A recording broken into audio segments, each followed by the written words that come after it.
Actually, to be honest, I didn't spearhead anything. The beauty of this project is that it was a grassroots project. People came up with ideas to how to eliminate plastics, either by using blankets to cover pallets instead of using plastic to wrap it, or buying a machine that uses a lot less plastic. What's great about this? It's people-driven. Our people came up with ideas. We help them implement, and it ends up with a great result, not only for LATAM, but for the planet.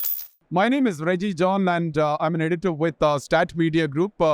We are here in Munich for Air Cargo Europe and Transport Logistic Exhibition, one of the biggest transport and logistic events in the world. With me in conversation today is Andrés Bianchi. He is the CEO of LATAM Cargo. It's a great pleasure to have you for this conversation.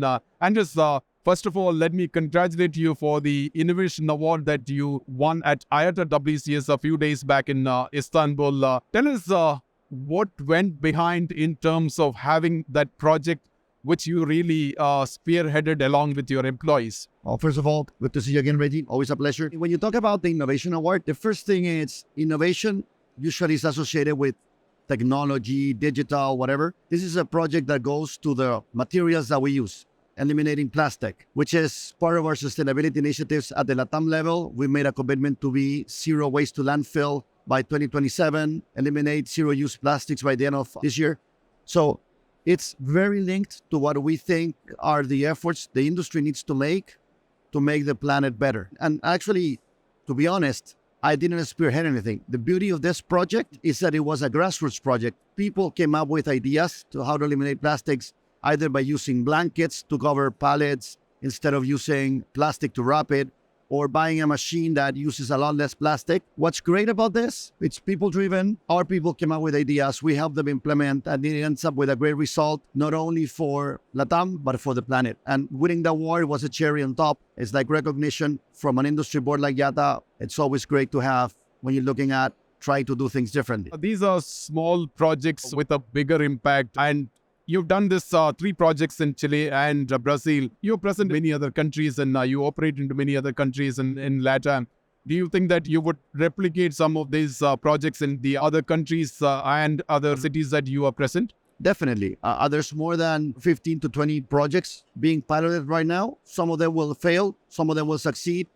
And that's part of the effort. It's trying to figure out what works better in order to achieve a bigger result. And as you said, these are small projects because we think there's no silver bullet to solve our issues. It's the sum of a lot of small initiatives that will lead to a great result. Some of small initiatives, that's a good way of looking at. Andrés, you have a larger role as the CEO of LATAM Cargo. You got to get your colleagues on board for the bigger vision of sustainability. What are some of the things that you have in mind to get your people on board to really achieve bigger, larger goals of sustainability? First of all, I think there's a broader recognition about the relevance of doing sustainability initiatives, and people are getting on board and people like it. I think people like to talk about this because especially younger generations realize that this is a must. That's why we call internally the project is called the necessary destination at the LATAM level. This is not optional. We need to do it. So getting people on board, because of that, it's fairly easy. Now, we have to give them the tools. We have to be very clear about the objectives and look at what are the options that we really have to solve the sustainability challenges. I mean, when it comes down to plastic, it's relatively simple. It's okay, how can you replace this? How can you recycle what you cannot replace? But the broader challenge of CO2, it's again, we believe there's no silver bullet to achieve the targets we've set as an industry. And it's looking at all different tools to try to achieve the goal. Better engines, better in-flight processes, a SAF, if we can get enough of it. And if we cannot, how to use relevant and valid mitigation projects on the offset side. But it's, again, summing all these things and letting people also create and bring ideas and try to filter those that will work and fund them so that they can succeed. On to another important topic that we keep hearing, and that's a very critical to air freight industries, the digitalization or digital transformation of the industry and our processes. You did make a very important comment in the IATA WCS, one of your presentation, where you said that learn to fail on the path to digitalization. Have you experienced at any point that air freight industry stakeholders do not want to really fail in their attempt to digitalization? They basically want everything right. Well, I think that when you look at our role in the supply chain, we cannot fail in delivering what the customer needs. We need to fail before that happens and try to figure out the solutions before we go live. And that's what the comment was saying, that it's like, we would obviously like these projects to be every single time, on budget, and delivering what we aimed for. But sometimes that will not happen. But that's not a reason to cancel a project. You have to learn from those mistakes, fix that, and move on. And because digitalization is a must. I mean, this industry is way behind the rest of the world when it comes to digital tools. So we need to catch up. And that's a sort of an industry level initiatives like One Record, which are useful. But there's also a lot of things we can have to do individually. And each individual airline will follow its own path. In our case, we believe it's important that we move ahead than before having everything perfect. Try it out. And if it doesn't work, understand that it's sort of part of the process. Sometimes you want to kill the messenger, and it's a wrong approach. You have to ask the messenger what happened, look at how you can fix it, and whether it's relevant to fix it. Sometimes the other mistake you'll make is you'll invest in something that is actually not relevant. So there's different ways of failing, and there's also different ways of learning. And the most important thing, it's never failing to learn of that and using it as a stepstone for the next step. Let me also understand from you your fleet modernization. That's been a project.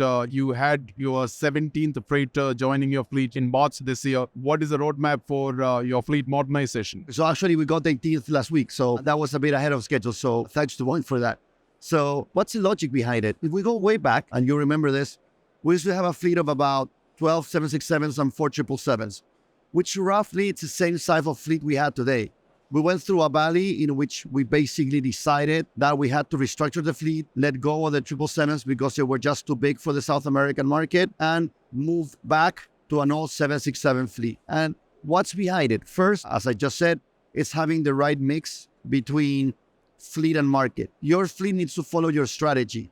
And when you let your fleet become the driver of your strategy, you're prone to make mistakes. So we went back to what we thought was the best aircraft for the region and started investing on that. We also decided that we want to use the aircraft that we had in the 767 passenger aircraft that were on our fleet, convert those. We're pretty happy with how the conversion process has gone. And we believe the VCF is a great complement to the F. We're working with Boeing on certain refinements of the VCF product that will be very useful. I think in the end, we have a fleet that allows us to operate very well the region. The 767 also doubles relatively well as a long-haul plane in the Europe-South America lane, which is not its natural market, but it works relatively well. And it allows us to combine a single network. So we can connect better, we can connect faster, we can deliver better solutions for the customer. Do you think that you will have an overcapacity by the end of this year or early next year? The kind of decline in the demand that you see? When we built this plan and we signed off on it in 2019, we obviously never thought what was going to happen on 2020, 2021, or 22, right?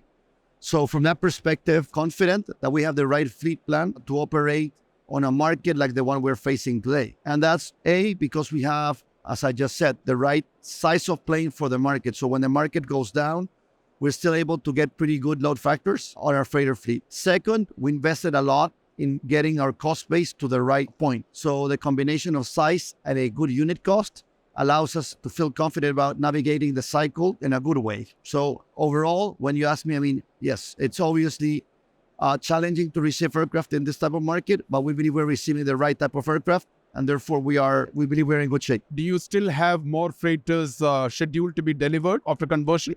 Yeah, we have 4 additional aircraft on the plan, but we also announced that we are selling 2, already been sold actually, will be delivered on 24 after the arrival of the new ones. We're basically refreshing the fleet with the final group of aircraft, letting go of some of the older airframes and getting the new VCFs, which are younger, in their place. And all of these are 767s? All of them are 767s. Actually, we're receiving 4, we already sold 2.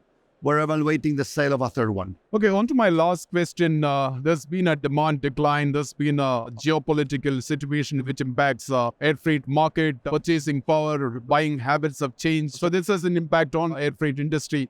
Demand has been on the decline. You have a pressure on yield.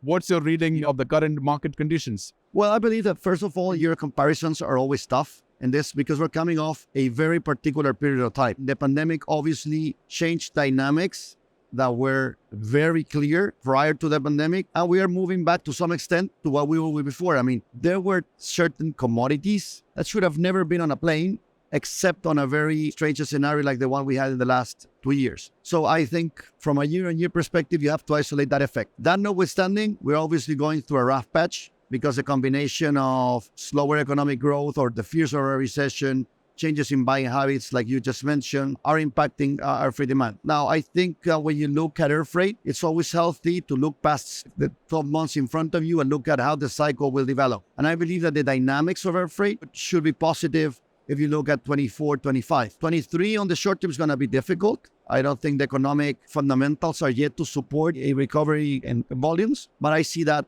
I don't have a crystal ball, but I think 24 and 25 should be better. Andres, it's been a pleasure talking to you as always. Great to have you in this conversation. Thank you.